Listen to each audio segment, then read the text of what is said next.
ଦେଖନ୍ତୁ ଗତ ଦିନରେ ହିଞ୍ଜିଲି କାଟରେ ଯୋଉଭଳି ଭାବରେ ଗୋଟେ ଛାତି ଥରା ଘଟଣା ଘଟି ଯାଇଥିଲା।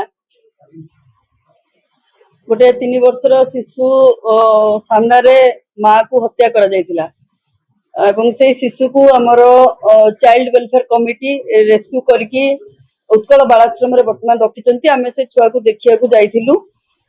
ବର୍ତ୍ତମାନ ଆମେ ତାଙ୍କର ଯେ ବାପା ବାୟୋଲୋଜିକାଲ ପ୍ୟାରେଣ୍ଟ ଯେହେତୁ ତାର ଅଛନ୍ତି, ବାପା ଅଛନ୍ତି, ବର୍ତ୍ତମାନ ତାଙ୍କୁ ବର୍ତ୍ତମାନ ଆମେ ଖୋଜିବାକୁ ଚେଷ୍ଟା କରୁଛୁ। ଯଦି ସେ ଆସୁଛନ୍ତି ଠିକ ଅଛି, ନାଇଁ ତ ଆମେ ତାର ଗୋଟେ ସୋସିଆଲ ରିପୋର୍ଟ ବାହାର କରିବୁ ଏବଂ ଆମର ଯୋଉ ପ୍ରୋସେସିଂ ଅଛି ଯେ ଆଗକୁ ଯଦି ଛୁଆକୁ ଯଦି କେହି ନ ନଉଛନ୍ତି ତାହେଲେ ଆମେ ତାକୁ କାରାରେ ଆଡପ୍ସନ ପାଇଁ ଆମେ ତାଙ୍କୁ ରେଜିଷ୍ଟ୍ରେସନ କରେଇଦେବୁ।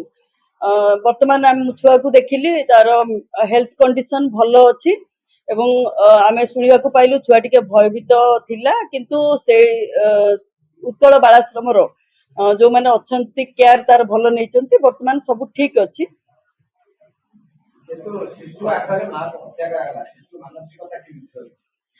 ବର୍ତ୍ତମାନ ମଧ୍ୟ ଶିଶୁ ଆମେ ଦେଖିବାକୁ ପାଇଲୁ କିଛି ମାତ୍ରାରେ ଭୟଭୀତ ଅଛି।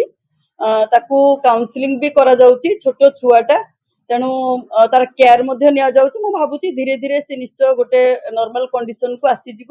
ଏହା ପରେ ଆମେ ତାର ମେଡିକାଲ ରିପୋର୍ଟ ନେଲା ପରେ ତାକୁ ଆମେ ଆଗକୁ କଣ କରାଯାଇପାରିବ, ତାଙ୍କୁ ଏକେ ତାଙ୍କର ଫ୍ୟାମିଲି ଯଦି ତାକୁ ନେବାକୁ ଚାହୁଁଛନ୍ତି ତାହେଲେ ଆମେ ଫ୍ୟାମିଲିରେ ଦେବୁ, ନାଇଁ ତ ତାକୁ କାରାରେ ରେଜିଷ୍ଟ୍ରେସନ କରେଇବୁ।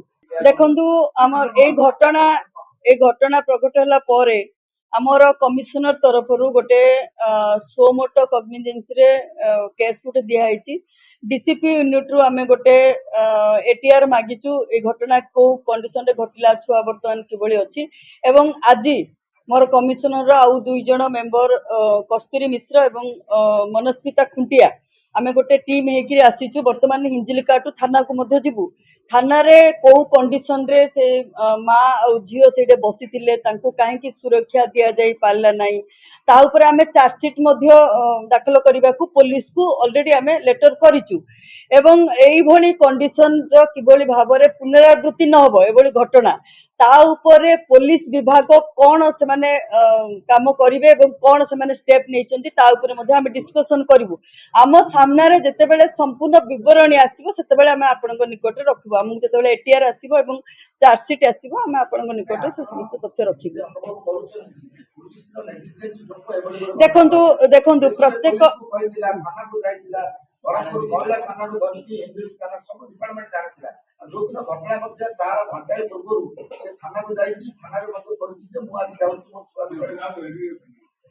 ଦେଖନ୍ତୁ ଆମର ଆମର ନାଇଁ ଦେଖନ୍ତୁ ଗୋଟେ ଗୋଟେ ଜିନିଷ କହିବାକୁ ଚାହୁଁଛି ଯେ କାନୁନ ତ ତାର ରାସ୍ତାରେ ଯିବ ଏବଂ ଆମର ଯୋଉ ପୋଲିସ ଡିପାର୍ଟମେଣ୍ଟ ଅଛନ୍ତି ତାଙ୍କରି କାମ ସେମାନେ କିଭଳି ଭାବରେ କରିଛନ୍ତି ସେଇଟା ସେମାନଙ୍କୁ ରିପୋର୍ଟ ଦେବାକୁ ପଡିବ।